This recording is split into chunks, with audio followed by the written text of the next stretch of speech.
Welcome to another episode of Guess the Test by Elevar, where you learn the data behind a conversion optimization experiment, the variance competing, and of course, the winning version and learning lessons. If you aren't familiar with Elevar, we help Shopify brands clean up their tracking and ensure 95% of conversions are delivered to their most critical marketing channels like Facebook and Google Analytics. So let's get into today's episode and guess the test. Welcome back to another episode of Guess the Test. I'm here with Andrew, our CRO strategist from Elevar. Andrew, what are we guessing today? So I have a mini cart test for you today. All right. So this is on all devices. On desktop has like the slide out mini cart. And then on mobile, you like hit the cart thing in the top right and cart overlay comes over. Okay, so mini cart experiment, all devices. Yep. And on mobile and desktop, there's the cart icon, which will slide out the mini cart.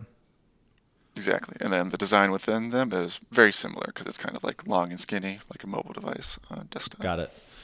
And okay, so let's take a look at the control and variance, and then let's hear some of the data and KPIs behind it. Sure. So the control for each item you have in your cart, it will display the price, and then above the price, it has a strike through of what the original price was because they've always got different sales going on. So maybe the original price was $100, that's striked through, and then the new price is $80. That's like your subtotal. Okay.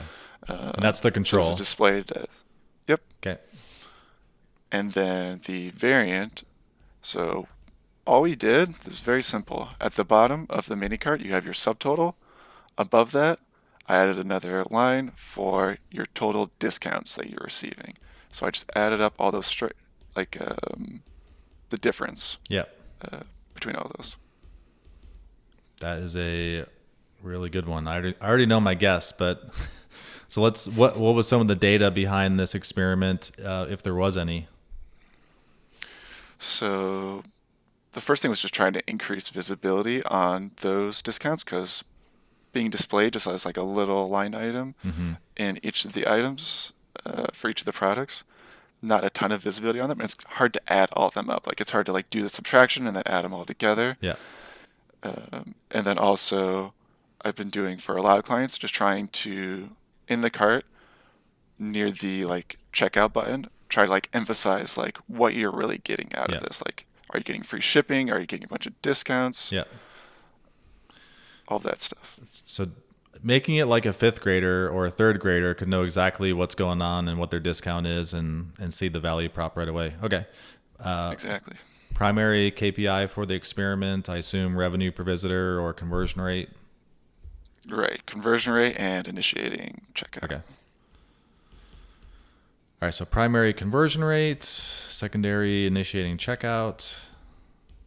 So for this one, are we ready? Ready for me to guess? Yeah. Guess the test.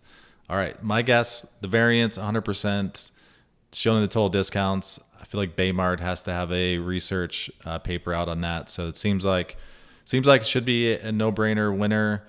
I would say initiate checkout likely has a higher improvement. So I could see initiate checkout being a bigger winner, but conversion rate still a winner. I'll say 5 to 7% ish increase in overall conversion rate for the variance.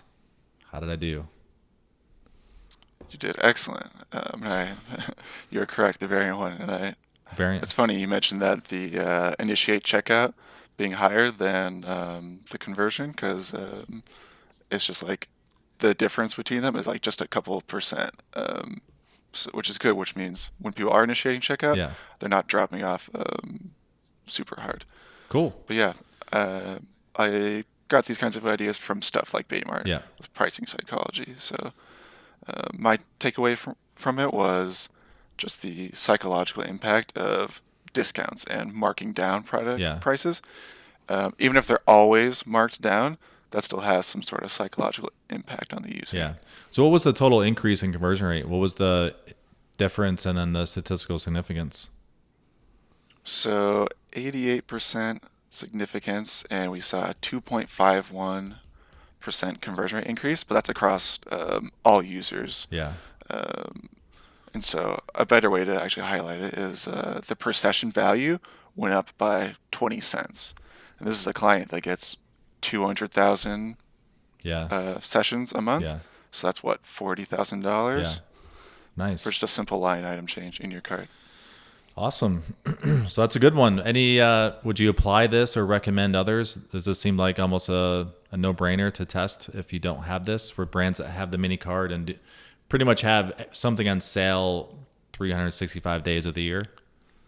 Right. Pretty much all of my clients already have these sorts of discounts, Mm-hmm. and they're highlighting them constantly, like on the PLPs and the PDPs.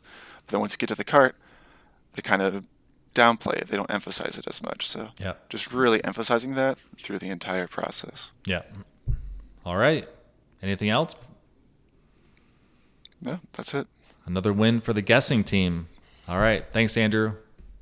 Till next Thank you, time. Brad.